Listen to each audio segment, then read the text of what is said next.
નમસ્કાર દર્શક મિત્રો, આપ નિહાળી રહ્યા છો બીએન ન્યૂઝ ભરૂચ.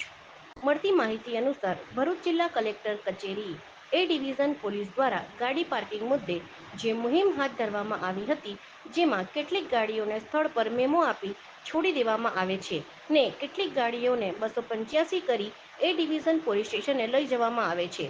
તો આ મુદ્દે ન્યાયના બે કાટલા કેમ? એવા ઘણા પ્રશ્નો ઊભા થયા છે.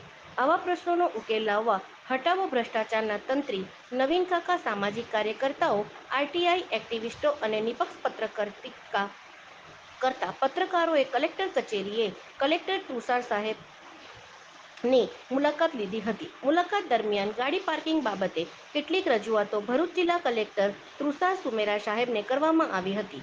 જ્યાં કલેક્ટર કચેરીની આસપાસ કેટલાક કોમ્પ્લેક્ષોમાં પાર્કિંગની કોઈપણ જાતની સુવિધા નથી, જ્યાં બહાર જ લોકો પોતાના વાહનો પાર્કિંગ કરે છે.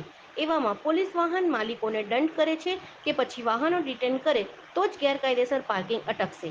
એવા મુદ્દામાં રાજકારણી નેતાઓને આગળ રાખીને, એમના ઇશારા પર પોલીસને આગળ રાખીને સામાજિક કાર્યકર્તાઓ, આરટીઆઈ એક્ટિવિસ્ટો અને નિપક્ષ રીતે પોતાની પત્રકારિતા કરતા પત્રકારોને હેમખેમ કરી ખોટા કેસોમાં સંડોવણી કરી શાંત કરવાની પ્રતિક્રિયાઓ હાથ ધરવામાં આવી છે. એ જ મુદ્દા પર ભરૂચ જિલ્લા કલેક્ટર તુષાર સુમેરા સાહેબને રજૂઆતો કરવામાં આવી હતી. જેમાં ભરૂચ જિલ્લા કલેક્ટર તુષાર સુમેરા સાહેબે બાંહેધરી આપી જણાવ્યું હતું કે આ મુદ્દે હું પોતે તપાસ કરાવું છું.